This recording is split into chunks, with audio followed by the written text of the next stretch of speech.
आप सबका स्वागत है राजस्थान संवाद में। कोरोना वायरस और इस लॉकडाउन के बाद पूरी दुनिया के हालात क्या होंगे, ये आज सबसे बड़ा सवाल हम सब के मन में बना हुआ है। और इन सभी सवालों का जवाब देने के लिए आज मेरे साथ एक बहुत बड़ी शख्सियत है। सबसे पहले हम स्वागत करते हैं आज ब्रिगेडियर डॉक्टर विजय सागर धीमान का। अगर ब्रिगेडियर साहब के बारे में मैं आपको बताऊं तो इंटरनेशनल रिलेशंस में 2 पीएचडी हासिल करने के बाद और लगभग 35 से भी ज़्यादा साल आर्मी में अपनी सेवाएं देने के बाद, यूएनओ से लेकर काउंटर इंसर्जेंसी तक में अपनी सेवाएं देने के बाद आज ब्रिगेडियर साहब हमारे साथ हैं, जिसमें वो बात करने वाले हैं कि दुनिया में क्या हालात हो रहे हैं कोरोना के बाद। सर, बहुत बहुत स्वागत है आपका राजस्थान संवाद में। हम आपसे thank you Varun, thank you for welcoming to the channel. Thank you sir. हम आपसे आज बहुत सारे इंपॉर्टेंट विषयों पर बात करना चाह रहे हैं, जिसके बारे में लगभग सब लोग बात कर रहे हैं।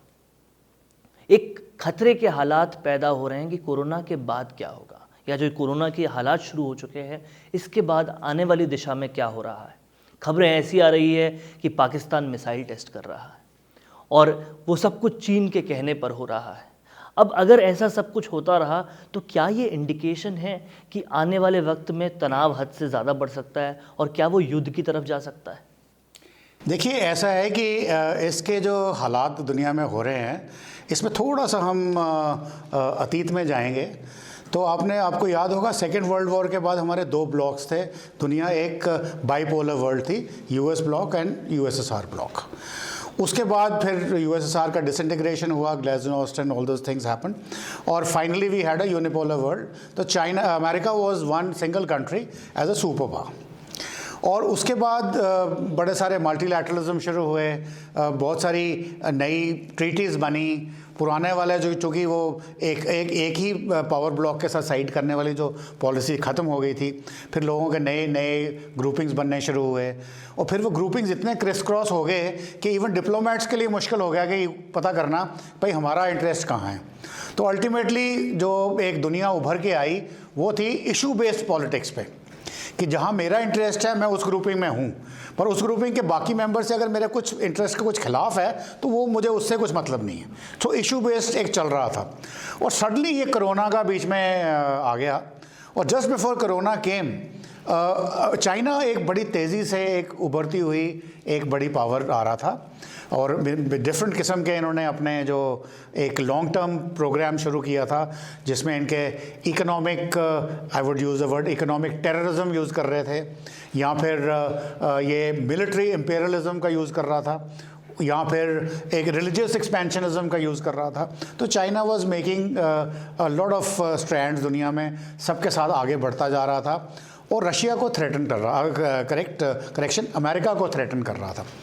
तो इतने में ये कोरोना हो गया, और कहा जा रहा है कि ये कोरोना एक चाइना की ही कॉन्स्पिरेसी थी, साजिश थी, जिसकी वजह से वो, चूँकि वो अपना मुकाम हासिल करना चाहता था, एक लक्ष्य हासिल करना चाहता था, और becoming the sole world power, एक अकेला बनना चाहता था। तो उस कॉन्टेक्स्ट में अगर हम पाकिस्तान को देखें, अब पाकिस्तान एक चाइना की मैं एक लफ्ज़ यूज़ करूँगा कि कॉलोनी ही बन चुका है। सीपैक की वजह से चाइनीज़ इन्वेस्टमेंट पाकिस्तान के इतनी ज़्यादा हो गई है, आज पाकिस्तान के पास वो काबिलियत नहीं बची कि इवन उसके वो इंटरेस्ट या लोन्स की जो रीपेमेंट है उसको कर सकें। और इस कोरोना के आने के बाद तो पाकिस्तान की हालत तो और भी खस्ता हुई है, क्योंकि इसके जो सोशल इश्यूज़ हैं, जैसे अभी अपना रमज़ान का एक मुबारक महीना चल रहा है, सारी मुस्लिम वर्ल्ड जो है वो रोज़े पे है, पर पाकिस्तान वाले ये जो क्लरिक्स हैं वो प्राइम मिनिस्टर को भी नहीं मानते हैं कि सोशल डिस्टेंसिंग करें। तो उसकी वजह से इसका भी खतरा उनके ऊपर चढ़ता जा रहा है, और इसके लिए उनको पैसे की ज़रूरत है। तो इसकी वजह से अब ये पाकिस्तान के लिए बहुत ज़रूरी हो गया है कि वो चाइना की लाइन टो करे। टो तो पहले भी करता था, पर अब वो डिपेंडेंसी जो है वो बढ़ती चली जा रही है। लेकिन सर, क्या पाकिस्तान को चाइना कुछ इस तरीके से यूज़ करता है कि वो मुंह पर हीरो रहे और विलन का सारा काम पाकिस्तान को दे दे और इस तरह से दुनिया में आगे बढ़े?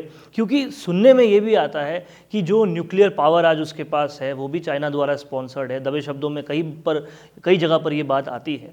तो क्या इसका मतलब ये है कि जब वो पावर दे सकता है तो उसके आगे भी बहुत कुछ कर सकता है। देखिए, बिल्कुल सही कहा आपने। मैंने इस चैनल के ऊपर मैं कुछ गलत वर्ड का इस्तेमाल नहीं करना चाहता, बट स्टिल फिर भी मैं बोलूँगा कि आज की डेट में पाकिस्तान चाइना का स्टूज बन चुका है। अब चाइना की इस वक्त कोविड के बाद जो सिचुएशन बनी है, आज इस वक्त सारी दुनिया चाइना का अगेंस्ट हो रखी है। China must pay, China must fall, ऐसे बड़े बड़े कीवर्ड्स हैं जो बड़े पॉपुलर हैं सोशल मीडिया के ऊपर। कारण ये है कि चाइना ने ये कोरोना अगर उन्होंने फैलाया भी है, दुनिया को मुश्किल में डाल दिया है और ख़ुद अपने आप को बोल रहे हैं कि हम क्लियर हैं। और आज वो एक मसीहा बन के दुनिया के लोगों को बोल रहे हैं कि लोग हम आपको एड देते हैं, आपकी मदद करते हैं, आपकी पैसे से मदद करते हैं, आपको मेडिकल हेल्प करते हैं। तो छोटे छोटे देश जो हैं वो तो इस झांसे में आ रहे हैं। But at the same time इस कोरोना की वजह से जब सारी की सारी मार्केट्स फॉल हो चुकी हैं, तो चाइनीज़ गवर्नमेंट ने अपने ही इन्वेस्टर्स को बोला है, अपने ही सेंट्रलाइज्ड बैंक्स को बोला है कि आप लीजिए पैसा और दुनिया में जाके होस्टाइल टेक ओवर्स करिए। अब दुनिया वो बात तो समझ गई है, तो उसकी वजह से क्या है कि चाइना थोड़ा सा बैकफुट पे आता हुआ नज़र आ रहा है।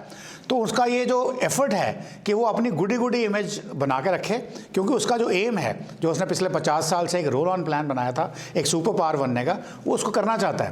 But at the same time उसके जो मंसूबे हैं मिलिट्री पावर के हमने न्यूक्लियर टेस्टिंग करनी है, मिसाइल टेस्टिंग करनी है, वो तो करना चाहता है। तो उसके लिए शायद आपने जो एक असेसमेंट बताई है वो करेक्ट हो सकती है कि पाकिस्तान ने चाइना ने पाकिस्तान को बोला हो कि आप हमारा न्यूक्लियर टेस्ट करिए, क्योंकि जितनी भी न्यूक्लियर नो हाउ है पाकिस्तान के पास, वो सारी दुनिया जानती है कि वो चाइना से ही आई है। सो मच सो कि अगर आपके एक महीना पहले अगर आपको याद हो, चाइना का एक जहाज़ पकड़ा गया था हिंदुस्तान में कस्टम्स द्वारा, और उसमें कुछ कंपोनेंट्स ले जाए जा रहे थे, पाकिस्तान को एक्सपोर्ट किए जा रहे थे। और कंपोनेंट्स वो बोला जा रहा था कि पाकिस्तान की सिविलियन कंपनी को एज इंडस्ट्रियल ड्रायर्स दे रहे हैं, बट एक्चुअली वो कंपोनेंट से जो long range missiles, intercontinental ballistic missiles के वो कंपोनेंट थे जो इंडिया ने जब्त कर लिए। तो अगर वो उसको अपने नो हाउ दे सकता है, कंपोनेंट्स दे सकता है, आई एम श्योर कि चाइनीज़ साइंटिस्ट पाकिस्तान साइंटिस्ट को बोलें कि आप हमारे लेवल पे ये टेस्ट करिए और इसके जो रिजल्ट्स आते हैं वो हमें दीजिए। इसके अलावा आपने एक बात और सुनी होगी, इसी चीज़ को थोड़ा पुख्ता करती है, कि देवर रिपोर्ट्स कि चाइना ने एक नो यील्ड न्यूक्लियर टेस्ट किया है। नो यील्ड न्यूक्लियर टेस्ट का मतलब होता है कि उस टेस्ट के जितने हमको पैरामीटर्स हमने टेस्ट करने वो तो हैं, बट वो ब्लास्ट कोई नहीं है। तो वो चूंकि ब्लास्ट नहीं है, कोई हलचल नहीं है, कोई डिस्ट्रक्शन नहीं है, चाहे वो अंडर वाटर हो, अंडरग्राउंड हो, तो किसी सैटेलाइट ने उसको नहीं पकड़ा है, तो वो प्रूव नहीं कर सकते। पर कहने का मतलब ये है कि चाइना का जो इनिशियल डिज़ाइन है मिलिट्री प्रोवेस का, वो उसने छोड़ा नहीं है। अब वो चाहे पाकिस्तान से करा रहा है या नॉर्थ कोरिया से करा रहा है, वी कांट से, बट करवा रहा है और हो भी रहा है। और असेसमेंट यही कह सकते हैं कि वो चाइना के बेहस पे ही होगा। लेकिन जो ये बायोलॉजिकल वॉरफेयर की शुरुआत हुई है, या यूँ कहें कि ऐसी बातें हैं कि ये शुरुआत चाइना से की गई है और बायोलॉजिकल वॉरफेयर हुआ है, किस तरफ ये पूरी दुनिया को ले जाता है? क्या अब इसका जवाब भी किसी बायोलॉजिकल वॉरफेयर से दिया जाएगा, या फिर यूँ अगर इसको देखना चाहें, अमेरिका में अब चुनाव आने वाले हैं और डोनाल्ड ट्रंप का रवैया जिस तरीके से है वो सभी को पता है। सेंटिमेंट्स पर आजकल चुनाव जीते जाते हैं, नेशनलिज्म हर जगह पर है। तो क्या युद्ध नहीं तो एयर स्ट्राइक्स, नहीं तो किसी तरह का कोई biological reaction, biological warfare reaction दिया जा सकता है? क्या इसके बाद दुनिया को और भी खतरा महसूस करना पड़ सकता है? ओके, वरुण जी, आपने ये बहुत इंटरेस्टिंग सवाल पूछा है, और इस सवाल के बेसिकली दो पहलू हैं जिन पे आपने एड्रेस किया है। फर्स्टली कि जो बायोलॉजिकल वॉरफेयर है जो चाइना ने करी है, और दूसरी जो ट्रंप अपनी इलेक्शन उनके यहाँ आने वाली है उसका क्या प्रभाव है और उसके क्या इफ़ेक्ट्स होंगे। तो पहले मैं इसको बायोलॉजिकल वेपन के बारे में बताऊंगा। देखिए, दुनिया में जो वॉरफेयर हमारी शुरू हुई है, एटलीस्ट जो पोस्ट सेकेंड वर्ल्ड वॉर है, उसमें तो बहुत ही प्रोमिनेंट है, there something called NBC, nuclear biological and chemical warfare. तो ये biological warfare as an entity तो थी ही, और आज जब ये कोरोना शुरू हुआ है जनवरी का महीने में, तो तब से ही बहुत सारी कॉन्स्पिरेसी थ्योरीज आ रही हैं। कुछ बोल रहे हैं कि अमेरिकन्स ने अपने यहाँ बनाया है इसको, और चाइना में एक वर्ल्ड मिलिट्री गेम्स थी, वहाँ पे अपने इन्फेक्टेड लोगों को भेजा, क्योंकि वहाँ अमेरिका को कोई चाइना में अवार्ड नहीं मिला, कोई मेडल नहीं मिले। तो बोले ऐसी कौन सी टीम भेजी जिसको मेडल्स नहीं मिल रहे थे वर्ल्ड मिलिट्री गेम्स में, पर वहाँ पे वो वुहान में इस वायरस को छोड़ के आई है। ये भी एक थ्योरी है। और वैसी बहुत सारी थ्योरीज हैं जो चाइना के आती हैं कि चाइना ने जानबूझ के इसको बनाया है, और रशिया अमेरिका को पता चल गया था कि चाइना इसको बना रहा है, तो उन्होंने उसको बोला कि आप हमें भी दीजिए, तो उन्होंने उनसे छुपाया। फिर ऐसे बहुत सारी कॉन्स्पिरेसी थ्योरी है कि अमेरिका ने चाइना के उस साइंटिस्ट को ब्राइब किया और वो उनको वो देने वाला था, तो वो वुहान की जो वेट मार्केट थी वहाँ पे मीटिंग होनी थी, वहाँ पे हड़बड़ में चूँकि चाइनीज़ को पता चल गया था, उन्होंने रेड कर दिया, तो हड़बड़ में वो वाइल वहाँ गिर गया और वहाँ फैल गया। तो कहने का मतलब ये है कि आज की डेट में जो सबसे ज़्यादा क्रेडिबिलिटी वाली बात ये आती है, हालांकि चाइना इसको नकारता है, कि चाइना ये नए जानबूझ के दुनिया में फैलाया है ताकि वो अपने वर्चस्व को हासिल कर सके, जो उसके आइडियाज़ बहुत क्लियर हैं। अभी इस बात को जब इसको फैलाया गया है तो पहले अमेरिका में डोनाल्ड ट्रंप ने इसको बहुत सीरियसली नहीं लिया। तो देखा जाए तो ये एक अमेरिका के राष्ट्रपति पर भी एक सवाल उठता है कि आपकी CIA क्या कर रही थी।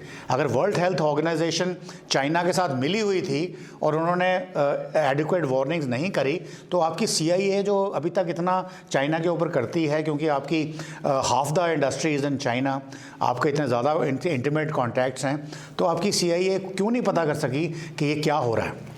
तो आज जब अमेरिका में मैक्सिमम जान का नुकसान हो चुका है, इकॉनमी का बुरा हाल हो रखा है, और अभी ट्रंप जो है वो हेल में है, उन्होंने इलेक्शन दोबारा जीतनी है, तो वो इस वक्त हर चीज़ में चाइना को ही ब्लेम कर रहे हैं, हर चीज़ में चाइना को ब्लेम करना है। तो उसका रीज़न ये है कि वो कुछ ना कुछ स्पेक्टेकुलर या कुछ सेंसेशनल ऐसा कर सकते हैं जिसमें वो अपनी पब्लिक को बोलें कि देखो, अगर ये तुम इसको मेरा फेलियर मानते हो, जो चाइना बोल रहा बार बार कि ये अमेरिका के प्रेसिडेंट का फेलियर है जिसकी वजह से अमेरिका में इतनी जान और माल का नुकसान हुआ है, तो अमेरिका का प्रेसिडेंट बोल रहा है कि नहीं, मैंने तो ठीक टाइम पे काम किया, ये चाइना का फेलियर है, इन्होंने हमारे अगेंस्ट कॉन्स्पिरेसी करी है। तो ये एक इलेक्शन मुद्दा बन सकता है।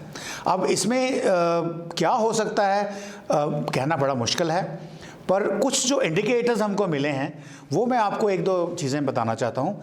कि जैसे आपको पता हो कि चाइना साउथ चाइना सी में अपने छोटे छोटे आइलैंड्स पे कब्ज़ा कर चुका है, और जैसे बहुत सारे वहाँ पे आइलैंड्स हैं, स्पार्टली आइलैंड्स हैं, पैरासिल आइलैंड्स हैं, फिर स्कालबरो रीफ है। तो चाइना ने क्या किया है, क्योंकि वर्ल्ड जो कन्वेंशन के मुताबिक there something called territorial waters, there something called contiguous zone, और कुछ होता है high seas, extended economic zone, जहाँ पे जितने भी रिसोर्सेज हैं वो आप ले सकते हैं।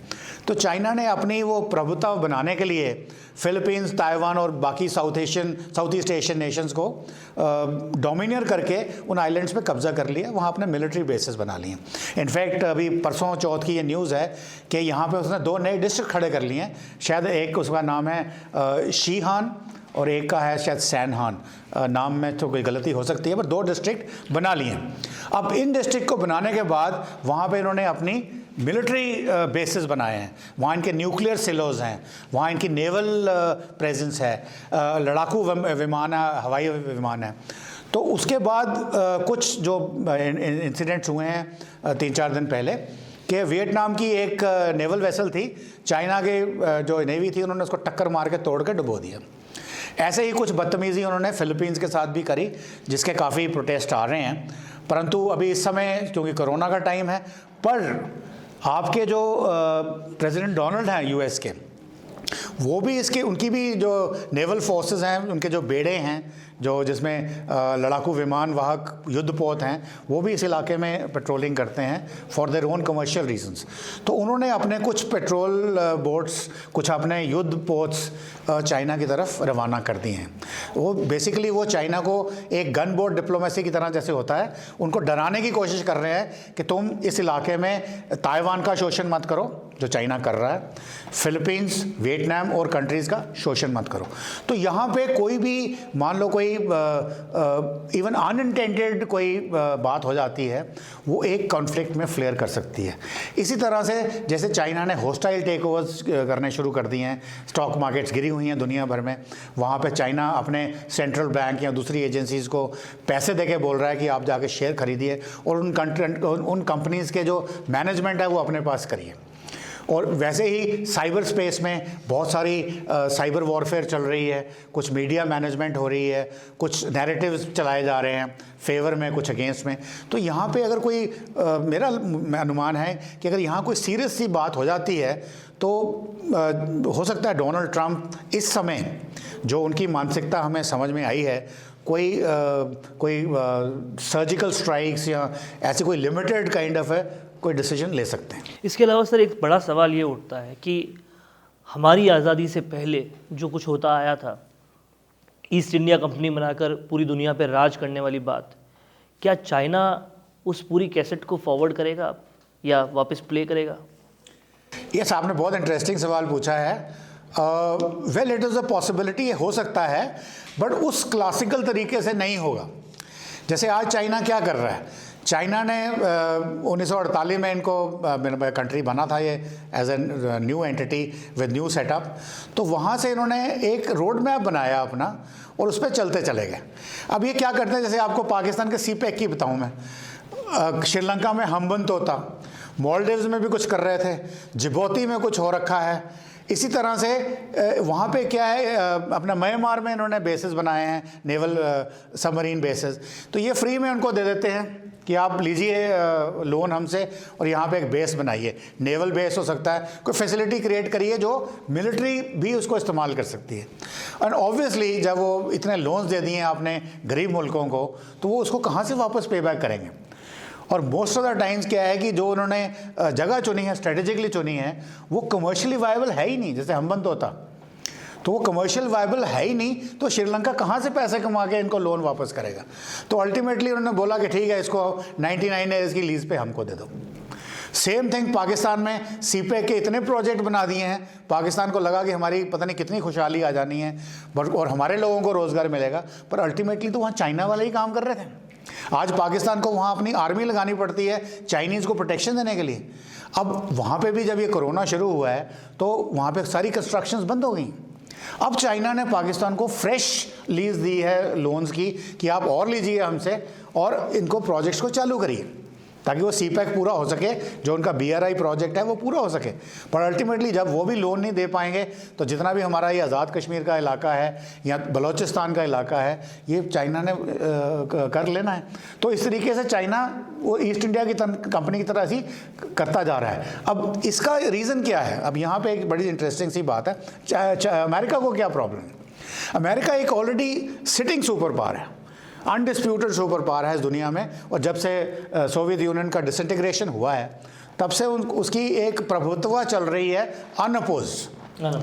तो ये एक, अगर मैं आपको बताऊं, एक फिलोसोफर हुए हैं, एक हॉब्स, थॉमस हॉब्स थे, उनकी थियोरी थी कि ये, और थियोरी उनकी थी जब इंग्लैंड में सिविल वॉर हो रही थी, आई थिंक 14वीं शताब्दी में शायद या 15वीं में, 14th में शायद, तो तब उन्होंने ये एक थियोरी बनाई थी कि भाई ऐसा है कि जो सेंट्रल गवर्नमेंट होनी चाहिए वो ज़्यादा पावरफुल होनी चाहिए, सिटीजन्स के राइट्स हो ना हो, तो central government should be more powerful ताकि वो कलेक्टिवली एक डिसीजन ले सके एक कंट्री को बनाने के लिए।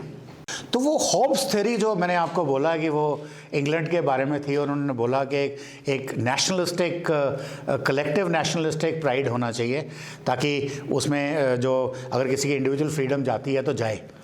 तो उसके लिए उन्होंने एक नेशनलिज्म का एक बनाया था जो कि करीब करीब दुनिया में ख़त्म हो चुका था। We were on multilateralism, globalization, हम लोग मिल के रहते थे। पर ये जो चाइना का नेशनलिज्म आया है, ये नेशनलिज्म पेट्रियाटिज्म से अलग है। पेट्रियाटिज्म में आप जस्ट काम करते हैं और इंडिविजुअल डिग्निटी ऑफ लाइफ की परवाह करते हैं। नेशनलिज्म में जब आते हैं तो आप कहते हैं भाई everything is right in love and war, everything is fair in love and war. तो वो नेशनलिस्टिक जो आइडियाज़ हो जाते हैं, जो शायद हमारे को पिछली सेंचुरी में जर्मनी ने दिखाई थी सेकेंड वर्ल्ड वॉर के पहले, या इटली ने दिखाई थी, तो वो बात सेकेंड वर्ल्ड वॉर के बाद ख़त्म हो गई थी। पर चाइना के आने के बाद वो आ गई, और जब चाइना का इन्फ्लुएंस बढ़ता चला गया तो चाइना की एक शायद वो गलतफहमी होगी चाइना से, उनकी किस्मत ख़राब थी कि एक प्रेसिडेंट आ गया जो डोनाल्ड ट्रंप की तरह था। अब डोनाल्ड ट्रंप ने भी अपना नेशनलिस्टिक जो उसने आते ही बोला I am for America, America for me, तो वो बना करके उसने भी अपना एक एजेंडा चलाना शुरू कर दिया। अब ये दोनों जो नेशनलिस्टिक चीज़ें आ गई हैं, अब यहाँ पे एक और वो एक है रेनिंग पावर, एक वर्ल्ड ऑर्डर में जो सुपर पावर बन के बैठा हुआ है, और एक उसको चैलेंज कर रहा है। अब इसको हमने अगर स्टडी करना हो कि इनके बीच में क्या इनका बिहेवियरल पैटर्न आएगा, तो मैं आपको बताता हूँ कि एक 5th सेंचुरी BC में एक इतिहासकार हुए हैं, उनका नाम था थ्यूडिडिस। तो उन्होंने जो 5th सेंचुरी BC में जब रोमन एम्पायर ख़त्म हो गई थी because of war between Athens and Spartans, तो वहाँ पे एक थ्योरी दी थी कि एक सुपर पावर है और दूसरी पावर उसको चैलेंज कर रही है। तो वो चैलेंज करने वाली जो पावर आगे आती है तो सुपर पावर अपने आप उसको कोई डर बैठ जाता है, तो डर की वजह से वो रिएक्ट कर जाते हैं और लड़ाई हो जाती है। तो उन्होंने एक हार्वर्ड के प्रोफेसर हैं, उन्होंने किताब लिखी है इसके बारे में। तो उन्होंने एनालाइज करके बताया हमको कि अभी तक दुनिया में ऐसे जो थ्यूडिडिस की फ़िलासफ़ी है उसके हिसाब से 16 एग्जाम्पल्स हमारे पास हैं, और उसमें 12 में लड़ाई हो चुकी है और वर्ल्ड वॉर भी है। अब एक भीषण लड़ाई हुई है जिसमें ज़बरदस्त नुकसान हुआ है और बहुत तबाही हुई है, और 4 केसेस में लड़ाई नहीं हुई।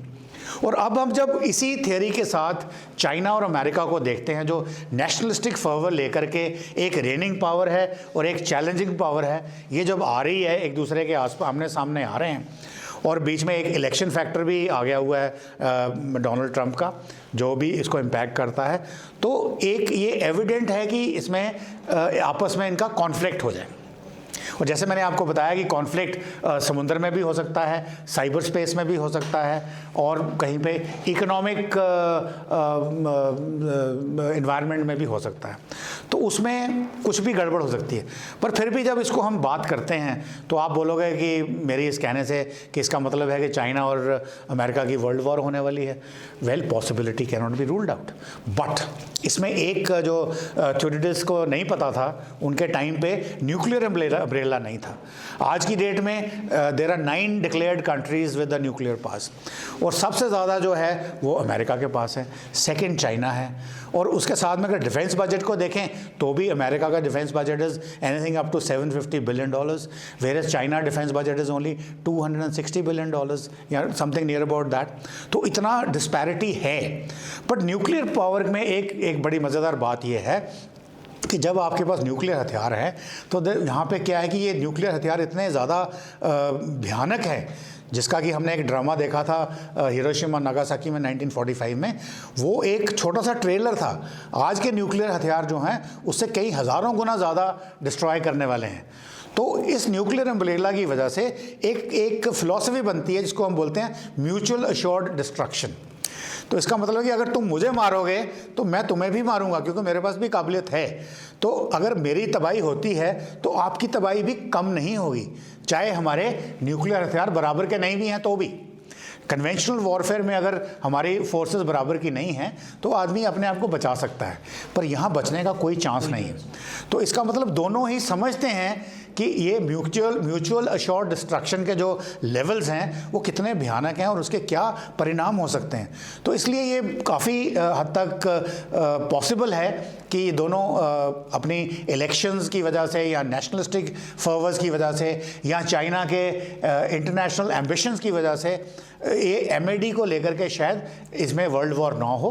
बट ये ज़रूर हो सकता है कि कोरोना के बाद दुनिया 2 भागों में बट जाए, एक अमेरिकन ब्लॉक हो जाए, एक चाइनीज़ ब्लॉक हो जाए। और चाइना में आज तक हालांकि EU कंट्रीज़, ऑस्ट्रेलियंस, जापानीज़ जो भी वर्ल्ड की इकोनॉमीज़ हैं वो सब चाइना के अगेंस्ट हैं, उनसे खफा हैं कि आपने कोविड-19 पे हमको धोखा दिया, इकोनॉमिक थिंग पे आपने हमको धोखा दिया, जो आपने हमें एड दी, मेडिकल एड दी, वो भी आपके जो कंपोनेंट्स आ रहे हैं वो ठीक से काम नहीं करते, सब स्टैंडर्ड माल बेचा है, तो उनके अगेंस्ट हैं। बट मैं आपको ये बता दूं कि ये EU कंट्रीज़ या जापानीज़ या ऑस्ट्रेलियंस या ऐसे कुछ अमेरिका के जो साथ में रहने वाले हैं, even for that matter India, तो ये शायद इम्प्रेस ना हो चाइना से, but what happens to the eastern countries, sorry African countries, what happens to smaller countries in even I would say South Asia में जो हैं, जो सार्क के छोटे कंट्रीज़ हैं, सेंट्रल एशिया के छोटे कंट्रीज़ हैं, उनके पास मजबूरी है, ये सब पैसे उनके पास है नहीं, और कोविड की मार वो खा रहे हैं, इकोनॉमी सबकी ठप पड़ गई है, उनको आई वुड से मजबूरन चाइना की शरण, और शायद यही चाइना चाह भी रहा था। लेकिन इस सब के साथ सर एक बड़ा सवाल, जब हम देश पूरे वर्ल्ड के संघ की नेताओं की बात करते हैं तो नॉर्थ कोरिया पे भी आता है। अब इसके बाद नॉर्थ कोरिया क्या करेगा? देखो, नॉर्थ कोरिया को इनफैक्ट कल एक न्यूज़ चैनल से बात करते हुए मैंने यही बताया था कि वहाँ तो हर चीज़ एक लॉकडाउन में है, इंटेलिजेंस लॉकडाउन, यानी कि आपको पता ही नहीं चल सकता कि उस कंट्री के अंदर हो क्या रहा है, और ऐसी ह्यूमन राइट्स वाली इश्यूज़ हैं वहाँ पे, आप सुन के हैरान हो जाएंगे। यानी कि वहाँ उसने इतना डरा के रखा हुआ लोगों को। एक छोटा सा एग्जांपल मैं आपको देना चाहता हूँ कि वहाँ पे हर एक घर में अपना किम जोंग उन की फ़ोटोग्राफ होना ज़रूरी है, क्योंकि किम जोंग उन को वहाँ पे एक डेमी गॉड है, एक भगवान है, और उसको भगवान कैसे मानते हैं कि आपको एक छोटा सा उदाहरण देता हूँ कि एक घर में आग लग गई, उस घर में किम जोंग उनकी फ़ोटो तो थी, उस घर में एक महिला रहती थी अपने एक छोटे बच्चे के साथ, चूँकि आग लग गई तो वो बड़ी मुश्किल से अपने बच्चे को लेकर घर से बाहर निकल के उन्हें जान बचाई, और घर आग में झुलस गया, और उसके साथ साथ किम जोंग उनकी फ़ोटो भी झुलस गई। तो जैसे ही ये स्टेट डिपार्टमेंट को पता चला, ऑफिशियल्स को, उन्होंने आगे इस महिला को गिरफ्तार कर लिया कि आपने हमारे किम जोंग उन की जो हमारे डेमी गॉड है उनकी फ़ोटो को क्यों नहीं बचाया। बोली मैं तो बड़ी मुश्किल से अपने बच्चे को बचा पाई। बोले नहीं, पहले आपने फ़ोटो को बचाना चाहिए था, वो फ़ोटो जल के राख कैसे हो गई, इसलिए आपको अरेस्ट किया जाता है, और अरेस्ट करने के बाद उसको गोली मार दी जाती है। तो ये लेवल है वहाँ का।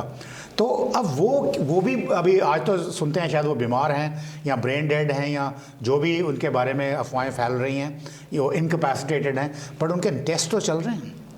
एक थ्योरी ये भी है कि शायद एक मिसाइल टेस्ट में कोई मिसफायर हो गया और उसका कुछ जो डैमेज थी वो इनके ऊपर पड़ी, तो ये इंजर्ड हैं। तो ऐसा कुछ भी हो सकता है, पर उनके भी मिसाइल टेस्ट चल रहे हैं, पाकिस्तान के भी चल रहे हैं। अब एक बात ये भी हो सकती है कि ये रूटीन टेस्ट हो सकते हैं जो पहले से प्लान किए हो सकते हैं, और दूसरा ये भी हो सकता है कि चाइना ने इस वक्त अपने आप को as a goody goody boy project करना है दुनिया के सामने, भाई मैं तो सिर्फ दुनिया के अच्छे कामों में लगा हुआ हूँ, कोविड की मार झेल रही है, मैं तो आपके ह्यूमैनिटेरियन काम कर रहा हूँ, ये टेस्ट वेस्ट से मेरा कोई मतलब नहीं है, और टेस्ट हम नॉर्थ कोरिया से करवा रहे हैं, पाकिस्तान से करवा रहे हैं, क्या फ़र्क पड़ता है, हमको उसके रिजल्ट मिल रहे हैं, हमारे जो गोल्स हैं वो आगे चल रहे हैं। तो अब हमने पूरी तरह से समझा कि दुनिया में क्या कुछ चल रहा है ब्रिगेडियर डॉक्टर विजय सागर धीमान से। अब एक बहुत ज़रूरी बात जो ब्रिगेडियर साहब के बारे में मैं आप सबको बताना चाह रहा हूँ, ब्रिगेडियर डॉक्टर विजय सागर धीमान इस वक्त एक मिशन पे हैं, और वो मिशन है इंडिया की आर्मी में जो कोई भी ज्वाइन करना चाहता है वो कतई भी किसी भी वजह से, पैसे की किल्लत की वजह से नहीं ज्वाइन कर पाए या कोचिंग नहीं लेने की वजह से नहीं ज्वाइन कर पाए, ऐसा नहीं होना चाहिए। एंड दैट्स वाई उसकी वजह से brigadier doctor Vijay Sagar Dhiman totally free of cost सभी आर्मी एस्पिरेंट्स को, NDA SSB एस्पिरेंट्स को फ्री में ऑनलाइन कोचिंग दे रहे हैं, और सिर्फ ऑनलाइन कोचिंग ही नहीं, सैकड़ों वीडियोज़ बनाए जा रहे हैं, सिर्फ आर्मी एस्पिरेंट्स के लिए भी नहीं, उसके अलावा आपकी कॉन्फिडेंस बिल्डिंग के लिए, आपके सॉफ्ट स्किल्स के लिए ब्रिगेडियर गाइड्स यू करके जो यूट्यूब चैनल है, वेबसाइट है, जब आप वहाँ पे जाएंगे तो आपको ये दिखेगा कि एक शख्स जिसने अपना आधा जीवन देश की सेवा को दे दिया, अब वो बचा हुआ जीवन अपना युवाओं की सेवा में देना चाहते हैं, और वो सिर्फ इसलिए क्योंकि ब्रिगेडियर डॉक्टर विजय सागर धीमान ये मानते हैं कि इंडिया की सबसे बड़ी वेल्थ, इंडिया की सबसे बड़ी ताकत है उसके युवा। उनको अगर सही डायरेक्शन दिया जाए तो वो पूरी दुनिया को बदल सकते हैं, और इसीलिए आप सभी लोग ब्रिगेडियर गाइड्स यू पेज पे जाएं, ब्रिगेडियर गाइड यू वेबसाइट पे जाएं, YouTube चैनल पे जाएं। जाहिर तौर पर इतने वीडियोस देखकर आप पूरी तरह से अपनी पर्सनालिटी में चेंज कर पाएंगे। इस बारे में सर अगर आप कुछ कहना चाहें तो। फर्स्ट ऑफ ऑल वरुण, आपने बोला आर्मी एस्पायरेंट्स, आपने मेरी नेवी और एयरफोर्स को छोड़ दिया। जितनी इम्पोर्टेंट आर्मी है, navy, air force, coast guards, paramilitary forces, everybody is important and हम चाहते हैं कि हमारे जो सबसे अच्छे युवा हैं वो इन चीज़ों को मैन करें। इसके अलावा जो देश की दूसरी इश्यूज़ हैं, कॉर्पोरेट्स हैं, आईएएस, ब्यूरोक्रेसी है, पॉलिटिशियंस हैं, वहाँ भी युवा अच्छे तरीके से जाएं। और ये जो इसके एसएसबी के बारे में या आर्मी, नेवी, एयरफोर्स के बारे में, इसके अलावा उसके भी जो वीडियोज़ हम बना रहे हैं वो बच्चों का सेल्फ कॉन्फिडेंस बढ़ाने के लिए। आप MBA करिए और कॉर्पोरेट में जाके अपना योगदान करिए। आप IAS करिए, एज ए ब्यूरोक्रेसी में अपना योगदान दीजिए। आप पॉलिटिक्स ज्वाइन करिए, नेता बनिए, नरेंद्र मोदी की जगह लीजिए और and do good for the country the way the present dispensation जैसे कर रहे हैं। तो ये मैं चाहूँगा कि आप ज़रूर करें और इसको एक बर्डन ना समझें। आपके मन में जितने भी फियर्स हैं कि मैं ये नहीं कर सकता, वो नहीं कर सकता, वो सब मैं आपके डर निकाल दूंगा। और अगर आप बाई चांस कोई जेन्युइनली नहीं भी कर सकते तो आपको क्या करना चाहिए वो मैं आपको बताऊंगा, ताकि आप देश में योगदान करें, देश की तरक्की में योगदान करें। जैसे हमने बोला चाइना के सुपर पावर बनने के सपने देख रहा था, मैं आपको बता दूं चाइना के भी जैसे सोवियत रशिया डिसइंटीग्रेट हुआ था और उसकी सुपर पावर की कैपेबिलिटी ख़त्म हो गई थी, उसी तरह से चाइना के साथ भी हो सकता है। और यदि वो चाइना के साथ होता है आज से 15, 20, 25, 30 साल के बाद, तो इंडिया ही एक अकेला कंट्री बचेगा जो सुपर पावर बन सकता है। और आपके आज के बच्चे जो कल के इस देश के भविष्य हैं, कल आज से 30 साल के बाद जो आप लोग 50 साल के होंगे, तो उस वक्त आपके ऊपर, आपके कंधों पे सारी देश की जिम्मेदारी होगी। और अगर सिचुएशन ने, भगवान ने चाहा, सिचुएशन ऐसी हुई तो उस दिन इंडिया शायद सुपर पावर बन जाए and you will be the people जो आप सोचोगे कि भाई हमारी कंट्रीब्यूशन सही हुई है। तो इसलिए उस तरीके से सोचें और कंट्रीब्यूट करने के लिए आगे आएँ और मैं आपकी गाइडेंस करूँगा कि आपको कौन से क्षेत्र में जाना है, कैसे जाना है और उसके लिए क्या क्या करना पड़ता है, वो मैं आपके साथ कर रहा हूँ। तो हम सब लोग बेहद किस्मत वाले हैं। We all are very lucky that a brigadier is there to guide us. तो अगर आप भी गाइडेंस लेना चाहते हैं ब्रिगेडियर डॉक्टर विजय सागर धीमान से, तो अभी आज ही ब्रिगेडियर गाइड्स यू वेबसाइट पर जाएं, brigadier guides you YouTube channel पर जाएं और सभी डिजिटल प्लेटफॉर्म्स पर आपको ब्रिगेडियर डॉक्टर विजय सागर धीमान मिल जाएंगे। You can learn a lot from him. Thank you sir. Thank you very much Varun, thank you calling me to your channel. आपने अपने चैनल में बुलाया, आपका बहुत बहुत धन्यवाद। Thank you very much. Thank you. क्या आपने कभी ऑनलाइन प्रमोशंस के बारे में कुछ सोचा है? नहीं? तो आपको सोचना चाहिए। चाहे आप फ्रीलांसर हो या आपका स्मॉल बिजनेस हो या फिर हो मल्टीनेशनल कंपनी, आपको अपने बिजनेस बढ़ाने के लिए 2 चीज़ों की आवश्यकता है। Number 1, attractive video. सोचिए, ऑनलाइन कस्टमर आपकी वेबसाइट पे आता है और उसे आप अपने प्रोडक्ट्स के बारे में एक अच्छे से वीडियो के साथ बताते हैं, जिससे आपका प्रोडक्ट अलग अलग सोशल मीडिया प्लेटफॉर्म से कस्टमर को अट्रैक्ट कर सकता है। इससे आप अपनी साइट पे ट्रैफिक को इंक्रीज कर सकते हैं, जो आपकी सर्च इंजन से आपकी SEO रैंक को इम्प्रूव करता है। Number 2, attractive spokes person. आपके प्रोडक्ट को समझाने के लिए स्पोक्स पर्सन आपकी मदद करेगा। मिशी मीडिया सॉल्यूशंस देता है आपको एक अच्छा वीडियो एडवर्टाइजमेंट। मिशी मीडिया सॉल्यूशंस आपको सोशल मीडिया प्लेटफॉर्म्स के जरिए अपने प्रोडक्ट्स को आगे बढ़ाने में मदद करेगा, वो भी बिल्कुल किफ़ायती दामों में। तो फिर देर किस बात की, आज ही कॉन्टैक्ट करें स्क्रीन पर दिए गए नंबर पर।